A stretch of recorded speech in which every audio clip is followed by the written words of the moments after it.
চাঁদপুরা গ্রামের আকাশে সেদিন অদ্ভুত আলো জ্বলছিল।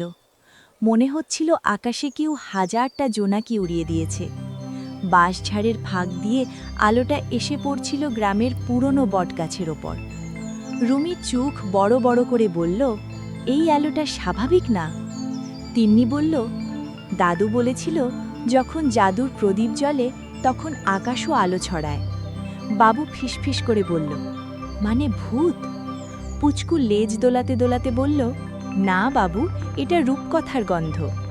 তারা সবাই এগিয়ে গেল বটগাছের দিকে। হঠাৎ তারা দেখল গাছের গোড়ায় একটা পুরনো মাটির প্রদীপ, যেটা নীল আলোয় জ্বলছে।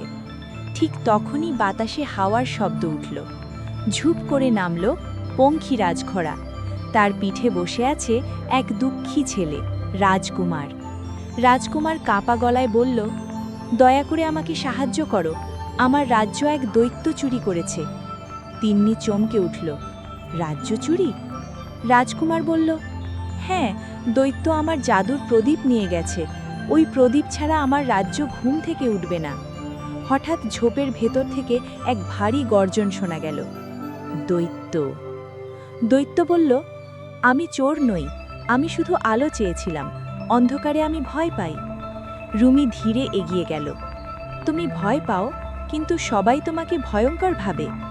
দৈত্য মাথা নিচু করে বলল, কারণ কেউ কখনো আমার পাশে বসে না। ঠিক তখন পুচকু ব্যাগ থেকে বের করল সোনার কাঠি, রূপার কাঠি। পুচকু বলল, এই দুই কাঠি দিয়ে মন জাগানো যায়। তিন্নি সোনার কাঠি ধরল, রুমি রূপার কাঠি। দুই কাঠি একসাথে ধরতেই আলো ছড়িয়ে পড়ল। দৈত্যের চোখে হঠাৎ শান্তি নেমে এলো। সে ধীরে ধীরে জাদুর প্রদীপ নামিয়ে দিল। আমি শুধু বন্ধু চাই, সে বলল। রাজকুমার হাসল। পঙ্খিরাজ ঘোড়া খুশিতে ডানা ঝাপটাল। গ্রাম আবার আলোয় ভরে উঠল। শিক্ষণীয় বিষয়, যে সবচেয়ে ভয়ঙ্কর মনে হয় তার মনেই অনেক সময় সবচেয়ে বেশি কষ্ট লুকিয়ে থাকে। দয়া আর বন্ধুত্ব সব অন্ধকার দূর করতে পারে।